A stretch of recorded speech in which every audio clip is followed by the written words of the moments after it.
You know what's worse than stirring the pot? A Hall of Famer stirring it with zero facts to back it up. That's exactly what Sheryl Swoopes has been doing when it comes to Caitlin Clark, Kelsey Mitchell, and the Indiana Fever. First, she claimed there was drama in the Fever locker room, making it seem like players couldn't wait to escape. Then, she tried to discredit Caitlin Clark's accomplishments. But Kelsey Mitchell just put her in her place. Without even trying, she didn't just re-sign with Indiana, she shut down all the noise with a single signature. Kelsey Mitchell isn't just a solid player, she's been the backbone of this Fever squad. She could have gone anywhere, especially with the way free agency was playing out, but she stayed. Not because she had to, but because she wanted to. And in doing so, she completely dismantled every single rumor Sheryl Swoopes tried to push. Swoopes went on Gilbert Arenas' podcast and acted like she had inside information, saying things like, "There's a lot going on over there. There are significant players that don't want to be there." Oh, really? Because one of the most significant players just committed her future to the team. Let's set the record straight. If the Fever locker room was in shambles like Swoopes suggested, why would Kelsey Mitchell re-sign for multiple years? Why would she sign a supermax deal worth nearly $200,000 a year if she hated the situation? Players who are unhappy don't lock themselves into long-term contracts. They test the waters. They look for a better fit. Mitchell had the chance to do that, and she chose Indiana. But let's not forget, Swoopes didn't just attack the Fever as a team, she specifically went after Caitlin Clark. She claimed Clark had an unfair advantage in college because she played 5 years. Except, that's not true. Clark only played 4 years, just like every other NCAA star before her. And even if she had played 5, how does that diminish the fact that she shattered records and changed the game for everyone?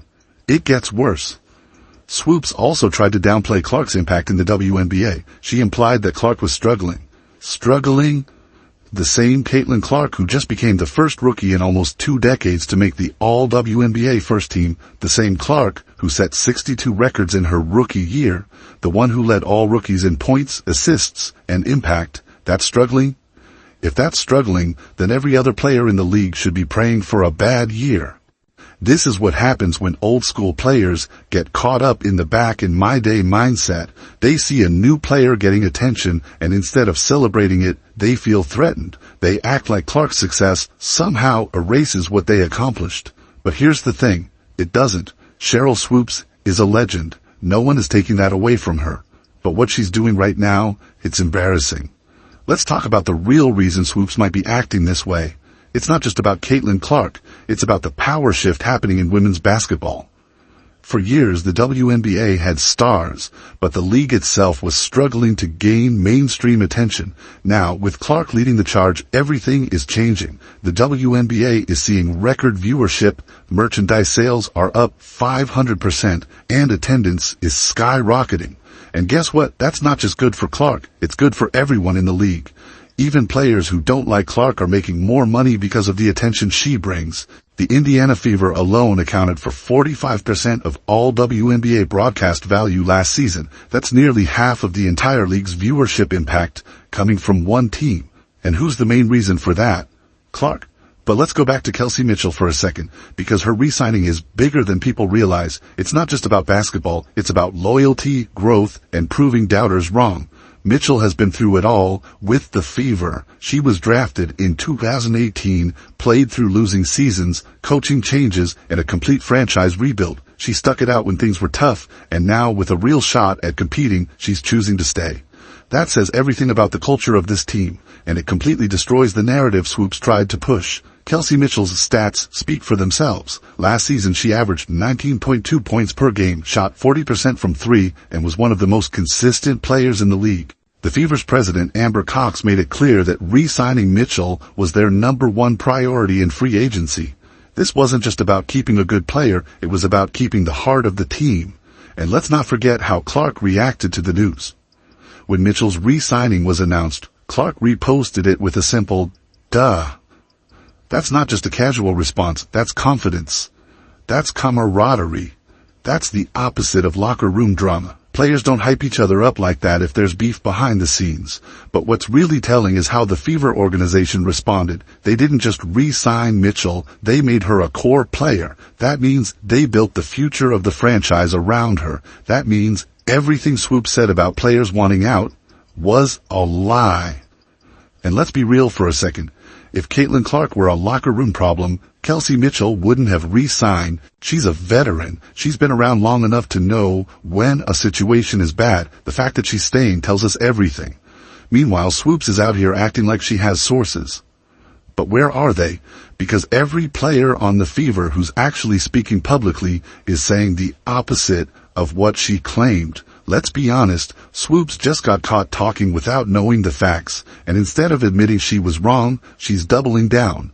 At some point, you've got to wonder if this is really about Caitlin Clark at all, or if it's about jealousy, because why else would a Hall of Famer spend so much time trying to tear down a young player who is actively growing the game? The truth is, women's basketball is changing, and not everyone is handling it well. The days of gatekeeping success are over. The new era is here, and players like Clark and Mitchell are leading it. But let's zoom out even more. This isn't just about one podcast episode or one bad take from Swoopes. This is about a larger shift in women's basketball. The old guard is struggling to accept that a new wave of talent is taking the game in a new direction. Some legends embrace it. They celebrate it. They recognize that growth for one player means growth for the entire league. Others, they fight it. They try to undermine it, and it's not a good look. So let's recap. Sheryl Swoopes tried to stir up drama about the Fever. Kelsey Mitchell just shut that down completely by re-signing. Caitlin Clark is thriving despite Swoopes' attempts to discredit her. The WNBA is growing like never before. At the end of the day, facts don't lie. And the fact is, Kelsey Mitchell staying in Indiana proves Swoopes had no idea what she was talking about. Now that Kelsey Mitchell has shut down Sheryl Swoopes' wild theories with a single signature, let's talk about the bigger picture. Because this isn't just about one player re-signing. This is about how narratives get twisted in women's basketball and why the old guard is struggling to accept the new era. Look, we've seen this before. Every time a generational talent comes along, there's always pushback. There are always former players who can't handle the spotlight shifting to someone new. But this time, it's different. Because this time, the WNBA is finally breaking into the mainstream, and it's happening because of Caitlin Clark.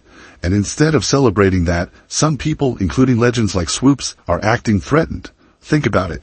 Why else would she go out of her way to discredit Caitlin Clark's accomplishments? Why else would she try to spread locker room rumors about the Fever without a single shred of evidence? It's one thing to give constructive criticism, but this was something else. Swoopes wasn't just commenting on the game. She was actively trying to stir the pot, and she got exposed for it when Kelsey Mitchell re-signed and made it clear that Indiana is exactly where she wants to be. And here's the part Swoopes really didn't see coming. This backfired spectacularly, because instead of turning people against the Fever, her comments united the fan base even more. Instead of planting seeds of doubt, she strengthened the bond between the players. Mitchell didn't just re-sign, she made a point to call Indiana her second home. She praised her teammates. She made it clear that she's committed to building something special with Clark, Aaliyah Boston, and the rest of the squad. So instead of drama, what we're actually seeing is a culture shift. This team, they're locked in, and the scary part for the rest of the league, they're just getting started. The Fever are building a dynasty, and nobody can stop it. Let's break this down. With Mitchell re-signed, the Fever now have one of the deadliest backcourts in the WNBA. Caitlin Clark's court vision and elite passing plus Kelsey Mitchell's scoring ability and experience, that's a nightmare for any defense. But it's not just about those two. They've got Aaliyah Boston, one of the best young post players in the league. They've got Alyssa Smith, who's only getting better. They've got Lexi Hull, Grace Berger, and Erica Wheeler, all bringing something unique to the mix. This isn't just a team, it's a movement. They're young, they're hungry, and they've got something to prove. And the scary thing, they're not even in their prime yet. But here's where it gets even more interesting. The Fever aren't just winning on the court, they're winning off it too. Because while the old guard is busy complaining about Clark's success, the Fever are embracing the moment. They see the bigger picture. And that's why this team is going to be a force for years to come. The WNBA's new era, and why some people can't handle it. Let's talk about why this is such a big deal. For years, people said the WNBA couldn't grow. They said women's basketball didn't draw fans. They said it could never compete with men's sports. Well, look where we are now. Caitlin Clark just shattered every viewership record. Her jersey sales broke records on day one. The Fever single-handedly boosted WNBA ratings by 45%. This isn't just growth, this is a revolution. And yet, some people still don't want to accept it. They're stuck in the past, pretending that Clark's success is somehow a bad thing for the league. But here's the truth. Clark's success isn't taking away from other players, it's elevating everyone. Look at the numbers. WNBA salaries are going up. Attendance is the highest it's ever been. Sponsorships are flooding in. This isn't just good for the Fever, it's good for the entire league. But for some reason, people like Swoopes are acting like it's a threat instead of a blessing. And that's what makes Kelsey Mitchell's decision to stay so important. She's not just playing basketball, she's helping build something bigger. She's proving that the Fever are a team worth watching. And most importantly, she's shutting down the noise and letting her game do the talking. The Caitlin Clark effect, and how it's changing everything. You know how people used to say that women's basketball needed a face of the league? Well, we finally have one. And instead of embracing it, some people are trying to tear it down. But the numbers don't lie. Clark isn't just popular, she's the most influential player women's basketball has ever seen. And that's exactly why the Fever are set up for long-term success. Because with Clark leading the way and players like Mitchell, Boston, and Smith buying in, they're not just a team. They're a movement. And movements, they don't fade away. They change the game forever. So let's wrap this up. Sheryl Swoopes tried to spread locker room drama about the Fever. Kelsey Mitchell shut that down by re-signing and proving that players want to be in Indiana. Caitlin Clark is breaking records, changing the game, and bringing more eyes to the WNBA than ever before. And the Fever, they're building a dynasty, one that's going to dominate for years to come. At the end of the day, the old guard can complain all they want, but they can't stop what's happening. Women's basketball is booming. The WNBA is growing like never before. And the Fever, they're leading the charge. So the next time someone tries to tell you that Caitlin Clark's success is a bad thing, just show them the numbers. Show them the packed arenas. Show them the record-breaking ratings. Show them the players who are finally getting the contracts and recognition they deserve. Because this isn't just a moment. This is the beginning of a new era. And the Fever, they're just getting started. At some point, the Fever can't afford to wait. They need to make moves, they need to get aggressive, and they need to break free from the silent conspiracy that's keeping them from becoming a real contender.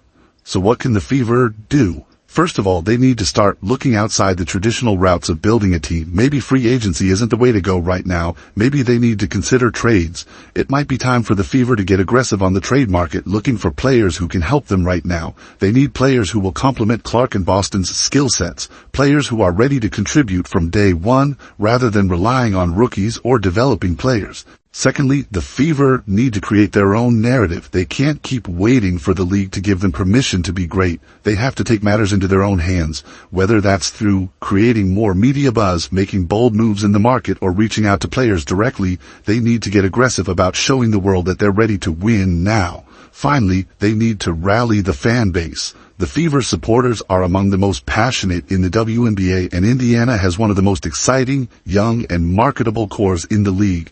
But they also have to make sure that their fans stay engaged and don't get disillusioned by the lack of moves in the off-season. The Fever have a chance to create a new era of dominance, but they need the support of their fans to push that message forward. So what do you think? Is there really a silent conspiracy against the Indiana Fever, or is this just a case of bad timing and front office missteps? Could teams and players be working together to keep Indiana from becoming too powerful?